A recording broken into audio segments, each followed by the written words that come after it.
स्वागत है आप सभी का tech study ITI YouTube channel पर। ISRO Indian space research organisation की तरफ से एक और यूनिट की तरफ से यहाँ पे परमानेंट जॉब की वैकेंसी आ चुकी है। इसके पहले एसडीएससी एसएचएआर की तरफ से वैकेंसी निकाली गई थी और ये वैकेंसी आपकी निकाली गई है इसरो की एसएसी यूनिट की तरफ से। आप यहाँ पे देख सकते हैं टेक्नीशियन बी और फार्मासिस्ट ए की नौकरी यहाँ पे निकाली गई। परमानेंट नौकरी है और सबसे अच्छी बात यह है टेक्नीशियन बी में आईटीआई फ्रेशर कैंडिडेट्स यहाँ पे एलिजिबल हैं और कई ट्रेड की यहाँ पे भर्ती जारी की गई और वैकेंसी भी ठीक ठाक अमाउंट में कही जाएगी। नंबर ऑफ पोस्ट भी कुछ ट्रेड में बहुत अच्छी है। तो वीडियो को आप लोग अंत तक देखिएगा, पूरी डिटेल देखेंगे इसमें इस वैकेंसी की। एंड साथ ही साथ अगर आप लोग फॉर्म भरने में इंटरेस्टेड हैं तो कमेंट सेक्शन में यस करके लिख दीजिएगा। आपको मोबाइल फ़ोन से स्टेप बाय स्टेप फॉर्म भरने का वीडियो भी हम प्रोवाइड कर देंगे, जिससे आप बिना किसी गलती के आसानी से फॉर्म को फिलअप कर सकें। तो प्लीज़ वीडियो को आप लोग लाइक जरूर कीजिएगा। एंड चैनल पे पहली बार विजिट करें, अभी भी सब्सक्राइब नहीं किया तो सब्सक्राइब करके बेल आइकन को दबा लीजिएगा। और ये नोटिफिकेशन हम आप सबके साथ टेलीग्राम पे भी शेयर कर देंगे। वहाँ पे अगर आप नहीं जुड़े हैं तो टेलीग्राम चैनल का लिंक हमने कमेंट बॉक्स में दे दिया, वहाँ पे आप लोग ज़रूर जुड़ जाइएगा। उसमें आपको नोटिफिकेशन का पीडीएफ और फॉर्म अप्लाई करने की लिंक आपको हम प्रोवाइड कर देंगे। इसके अलावा आप देख सकते हैं यहाँ पे एसडीएससी सार की रिक्रूटमेंट आई हुई थी 16 अक्टूबर को। इसके फॉर्म भरे जा रहे हैं। जो भी छात्र एलिजिबल हों, फॉर्म भरने का वीडियो और नोटिफिकेशन दोनों का वीडियो चैनल पर मौजूद है। आप लोग जाके इसका फॉर्म ज़रूर फिलअप कर दीजिएगा। अब इस पर जैसे आप क्लिक करेंगे इसका यहाँ पे डिटेल ओपन हो जाएगा और यहाँ से आप ये बाईलिंगुअल यानी 2 लैंग्वेज में नोटिफिकेशन हिंदी और इंग्लिश में इसे डाउनलोड कर सकते हैं। अब इसमें देखें तो आपका आ गया अंतरिक्ष उपयोग केंद्र, जिसे हम बोलते हैं space application centre SEC Ahmedabad की तरफ से ये वैकेंसी जारी की गई है। इनकी कई यूनिट्स होती हैं तो यहाँ पे आपकी पोस्टिंग जनरली अहमदाबाद में रहेगी, बट कई बार आपको किसी और यूनिट में ज़रूरत होती तो वहाँ पे ट्रांसफ़र भी किया जाता है। अब यहाँ पे 2 पोस्ट आई हुई हैं, ठीक है। एक है आपका टेक्नीशियन बी, दूसरा है फार्मासिस्ट की पोस्ट। अब ग्रुप सी में अगर टेक्नीशियन बी की बात करें तो पोस्ट कोड यहाँ पे रहता है ट्रेड वाइज, तो पोस्ट कोड 9 पे फिटर है आपका, जिसमें कुल वैकेंसी 4 है। कैटेगरी वाइज में अनरिजर्व में 2, ईडब्ल्यूएस में 1 और ओबीसी में 1 है। अब अगर मान लीजिए आप एससी कैटेगरी से हैं तो आप यहाँ पे अनरिजर्व में फॉर्म भर सकते हैं, क्योंकि अनरिजर्व मतलब होता है अनारक्षित सभी के लिए। तो इसमें 10th plus ITI fitter trade में मांगा गया है। आपने आईटीआई किया हो, एनटीसी या एनएससी। एनटीसी होता है बेसिकली एनसीवीटी, आईटीआई आपका एनसीवीटी एससीवीटी दोनों हो सकता है। एनएससी यानी आपने अप्रेंटिसशिप किया हो अगर फिटर से, तब भी भर सकते हैं। अप्रेंटिसशिप जरूरी नहीं है, अगर आपका आईटीआई है तब भी आप फॉर्म भर सकते हैं, ठीक है। वो चाहे एनसीवीटी हो चाहे एससीवीटी, या अप्रेंटिसशिप है तब भी फॉर्म भर सकते हैं। तो ये मत सोचिएगा कि यहाँ अप्रेंटिसशिप जरूरी है एकदम, ठीक है। फिटर में आपने आईटीआई कर ली, आप फॉर्म भर सकते हैं। नेक्स्ट है आपका पोस्ट मशीनिस्ट ट्रेड के लिए 3 पोस्ट है। अनरिजर्व ईडब्ल्यूएस और एसटी में 1-1 सीट है। इसमें भी 10th प्लस आपने आईटीआई मशीनिस्ट ट्रेड से की हो तो फॉर्म भर सकते हैं। इलेक्ट्रॉनिक मैकेनिक वालों के लिए अच्छा मौका है, 15 सीट है यहाँ पे इलेक्ट्रॉनिक मैकेनिक या मैकेनिक रेडियो एंड टीवी में अगर आपने आईटीआई किया है तो आप फॉर्म भर सकते हैं। इसके नीचे आप चलेंगे, अगला आपका एलएसीपी लैब असिस्टेंट की पोस्ट होती है। लैब असिस्टेंट केमिकल प्लांट को बोलते हैं, या laboratory assistant chemical plant, LACP trade होता है। इसमें आपने आईटीआई या अप्रेंटिसशिप की है तो आप इसका फॉर्म भर सकते हैं। 2 वैकेंसी है। फिर आप नीचे आएंगे आईटीआई आईसीटीएसएम, अक्सर आप पूछते रहते हैं आईसीटीएसएम की नहीं आती क्या भर्ती। देखिए 15 सीट आ गई है आप सबके लिए। आईटी आईसीटीएसएम या आईटीईएसएम, इन तीनों ट्रेड में अगर आपने आईटीआई किया है तो आप इसका फॉर्म फिलअप कर सकते हैं। इसमें 1 सीट दिव्यांग के लिए यहाँ पे आरक्षित है 15 में से, ठीक है। नेक्स्ट आते हैं इलेक्ट्रीशियन ट्रेड, कुल 8 वैकेंसी है इसमें। 8 में से 3 अनरिजर्व, ओबीसी 4, एससी की 1 सीट है। आईटीआई इलेक्ट्रीशियन ट्रेड यहाँ पे एलिजिबल हैं।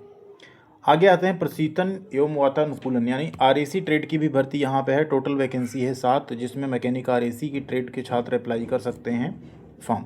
फिर आपकी फार्मासिस्ट है, कुल 1 ही वैकेंसी ओबीसी कैटेगरी में। प्रथम श्रेणी के साथ आपने फार्मेसी में डिप्लोमा किया हो, डिफार्मा, तो आप इसका फॉर्म भर सकते हैं।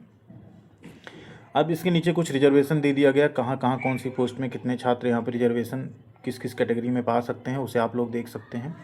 बाकी अब बात करते हैं यहाँ पे स्केल की, ठीक है, एंड एज लिमिट की। एज लिमिट आपकी 13 नवंबर की डेट में कैलकुलेट की जाएगी, यानी 13 नवंबर तक अगर आप 18 साल के मिनिमम और मैक्सिमम 35 साल के हैं तो आप इसका फॉर्म भर सकते हैं। पोस्ट ग्रेड जो 9 to 15 है यहाँ पे टेक्नीशियन बी, उसमें लेवल 3 की आपकी सैलरी होगी 21,700 आपका इनिशियल बेसिक होगा, प्लस अदर अलाउंसेस सब मिला के आपकी सैलरी अप्रॉक्स 40,000 बनेगी। 8th पे कमीशन आने के बाद ये सैलरी 55 से 60,000 भी जा सकती है, ठीक है। एज लिमिट में छूट की बात करें तो अगर आप एससी एसटी कैटेगरी से हैं 5 साल की और ओबीसी से हैं तो आपको 3 साल की यहाँ पे छूट मिल जाएगी। एक चीज़ ध्यान रखिएगा, आप अनरिजर्व कैटेगरी में तभी सेलेक्ट होंगे अगर आपकी एज लिमिट 18 से 35 साल हो। आप भले किसी कैटेगरी से हो, आप अनरिजर्व में फॉर्म भर सकते हैं, लेकिन आपको अनरिजर्व की एज लिमिट भी फुलफिल करनी होगी। अगर आपने एज लिमिट में छूट ले ली तो फिर आप अनरिजर्व में फ़ाइट नहीं कर पाएंगे। ये सब चीज़ें थोड़ा सा आप बारीकी समझ लीजिए, नहीं तो कई लोग आपको इसी में बरगलाते रहते हैं कि हमारी सीट ये ले गया, हमारी सीट वो ले गया। एक्चुअल में किसी की सीट कोई नहीं ले जाता है। बस आपको थोड़ी सी कहीं ना कहीं कुछ लोगों को समझ नहीं होती है कि किस केस में हम यूआर में फ़ाइट करेंगे, किस केस में हम अपनी कैटेगरी में फ़ाइट करेंगे, किस केस में किस कैटेगरी में ज़्यादा भर्ती आएगी। इन सब चीज़ों को थोड़ा सा आप लोगों को भी समझना चाहिए, ठीक है। अब इसके नीचे बात करें तो आपको एडिशनल डीए मिलेगा, डियरनेस अलाउंस मिलेगा, एचआरए मिलेगा, ट्रांसपोर्ट अलाउंस मिलेगा, मेडिकल फैसिलिटी मिलेगी, एनपीएस या यूपीएस की सुविधा रहेगी, फैमिली मेडिकल फैसिलिटी रहेगी, एलटीसी की फैसिलिटी होगी, ठीक है। हाउस बिल्डिंग एडवांस आपको मिलेगा अपना घर बनाने के लिए। ये सारी फैसिलिटी आपको इसरो की तरफ से दी जाती है। इसरो डीआरडीओ सब में ये फैसिलिटीज़ रहती हैं। सिलेक्शन आपका कैसे होगा, तो टेक्नीशियन बी में जो सिलेक्शन होगा वो होगा आपका रिटन एग्जाम होगा, फिर आपका एक स्किल टेस्ट होगा। स्किल टेस्ट में 1.5 गुना कैंडिडेट बुलाए जाते हैं, बट मिनिमम 10 बच्चे जरूर बुलाए जाएंगे। यानी जैसे मान लीजिए 15 सीट है तो 15 का 1.5 गुना लगभग कितना हो गया, 15 7 22 या 23। बट मान लीजिए वैकेंसी 2 है तो 2 का 1.5 गुना तो ज़्यादा हुआ नहीं, 3 ही हुआ। तो उस केस में क्या करेंगे, कम से कम 2 है तो वहाँ पे 10 छात्रों को बुलाएंगे, मतलब एक सीट पे 5 भी जा सकते हैं। यहाँ पे एक सीट है तब भी 10 छात्रों को स्किल टेस्ट के लिए बुलाया जाएगा, ठीक है। अब रिटन एग्जाम आपका 80 क्वेश्चन का होगा। 80 के 80 क्वेश्चन आपके ऑप्शनल होंगे। 90 मिनट का आपको समय मिलेगा।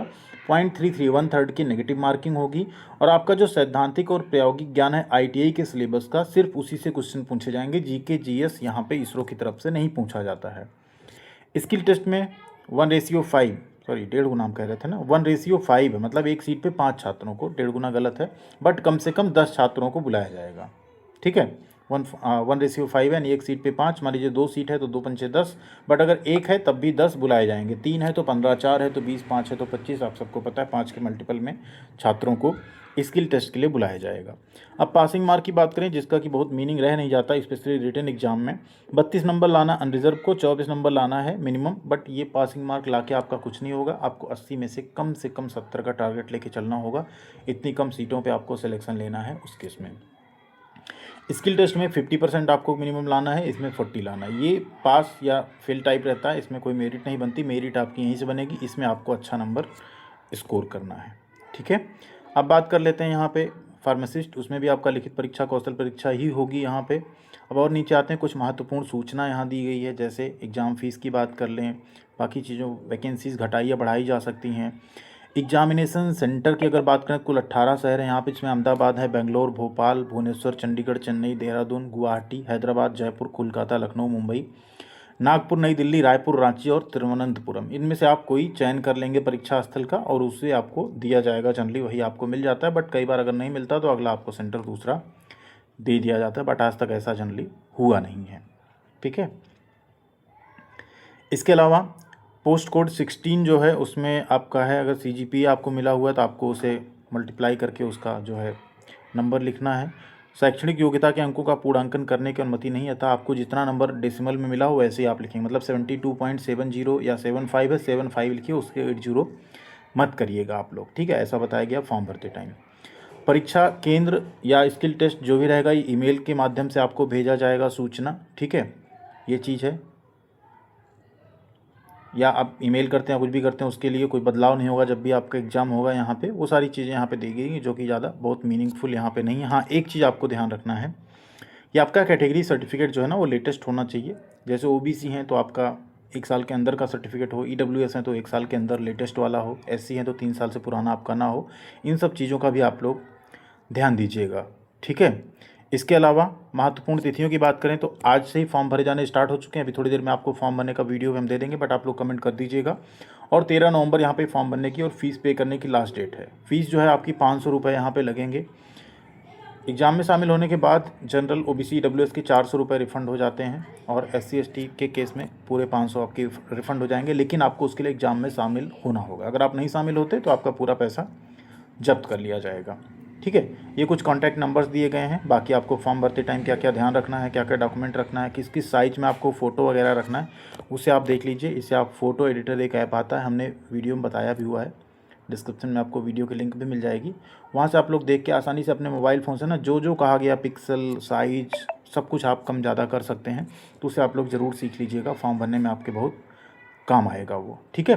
डॉक्यूमेंट्स 1 MB की PDF में अपलोड होने मिनिमम मैक्सिमम यहाँ पे, और जो सिग्नेचर या फ़ोटो है वो सब आपका JPG यानी फ़ोटो के फॉर्मेट में रहेगा, ठीक है। तो आपकी ये पूरी जानकारी है, ये नोटिफिकेशन भी हम एक बार शेयर कर देंगे आप सबके साथ टेलीग्राम पे। तो आप लोग प्लीज़ टेलीग्राम पे नहीं जुड़े हैं तो जुड़ जाइएगा। डिस्क्रिप्शन में और कमेंट बॉक्स दोनों में हमने यहाँ पे लिंक दे दी हुई है। आप यहाँ पे पेमेंट करके फिर उसका जो रहेगा फीस, आपका जो रिफ़ंड होगा वो यहाँ पे लिखा हुआ देखिए, 400 रुपये लौटाए जाएंगे आपके। और महिला, अनुसूचित जाति, जनजाति, PWD, एक्सेसमैन में पूरा पूरा आपको रिफ़ंड कर दिया जाएगा। उसके लिए आपको बैंक अकाउंट का डिटेल भी फॉर्म भरते टाइम सही सही मेंशन करना होगा। वो सारी चीज़ें हम आपको फॉर्म भरने के वीडियो में और अच्छे से समझा देंगे, ठीक है।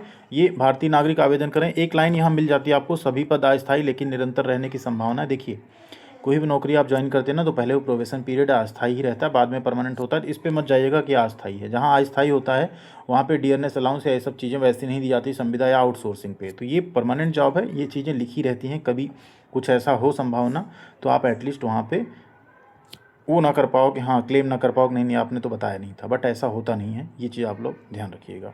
थैंक यू वेरी मच, ख्याल रखिएगा अपना। मिलते हैं अगले अपडेट के साथ अगले वीडियो में। Thank you.